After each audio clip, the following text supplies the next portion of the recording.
In this exercise tutorial, we're going to be learning one of the beginner plyometric exercises, which is small jumps.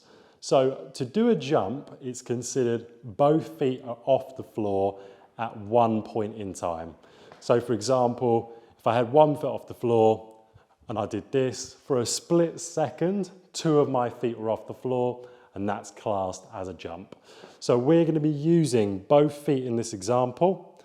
And what we're going to be doing is we're going to be hip width apart with the feet, facing forwards with the toes. You're going to come back with your hips and bend your knees from a side angle.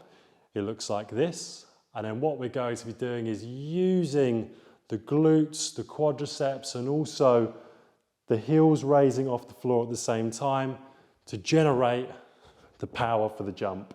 So these are only small jumps.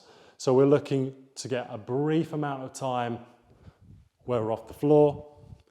And to make this exercise harder, you can either increase the pace or alternatively, you can make the jump higher.